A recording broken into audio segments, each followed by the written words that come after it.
ఇందిరమ్మ రాజ్యంలో పేద ఇల్లు కూలగొట్టేరు. ప్రతి చోట ఏదో ఒకటి మన చెప్పే మన సొంత వార్త కూడా కావాలి. నిత్యం ప్రజలు ఎంత గోసపడుతూ చూడ్రి. ఒక్కటే రోజు ఈ పరిస్థితి. ఇక్కడ ఏది కాకిల దౌర్జన్యం, ఇక్కడ న్యాయం చేయని పోతే క్రిమినల్ కేసు మీద బెదిరింపులు, ఇక్కడ ఇండ్లు కూడా కొట్టుడు. ఇదే పని మనకి. ఇంకా వేరే పనే లేదు, వేరే ముచ్చటే లేదు. ఇందిరమ్మ రాజ్యంలో పేద ఇళ్లకు కూలగొట్టిర్రు. తరిమేస్తున్న ప్రభుత్వం, ఆదుకోవాల్సిన సర్కార్ ఆట ఆడుకుంటుంది. ఫిర్యాదుగూడలో రెవెన్యూ అధికారుల దౌర్జన్యం, అక్రమ కట్టడాలంటూ కూల్చివేతలు, సీఎం రేవంత్ పై స్థానికులు తీవ్ర ఆగ్రహం. విజువల్ దీనికి సంబంధించి కూడా విజువల్స్ ఉన్నాయి, ఒకసారి చూపిస్తాం మీకు. అంటే ఎంత పాప వాళ్ళ ఇల్లు కట్టుకురు ఆల్రెడీ. వాళ్ళు ఇల్లు కట్టుకున్న తర్వాత కూలగొట్టేసేసి మొత్తం పోలీసు అంతా చుట్టుముట్టేసేసి కూలగొట్టి పడేసారు. ఎందుకంత అవసరం?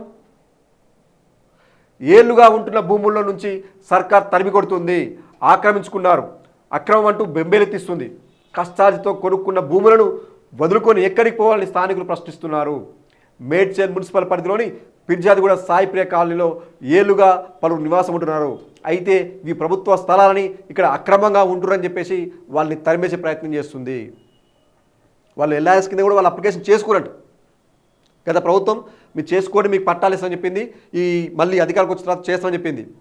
కానీ ఈ ప్రభుత్వం రాగానే అవి మొత్తం మీగా భూములు మాయి అని మీ దౌర్జన్యం అని కబ్జా చేసుకోవాలి, మీరు వెళ్ళిపోరని చెప్పేసి మొత్తం కట్టిన ఇళ్ళను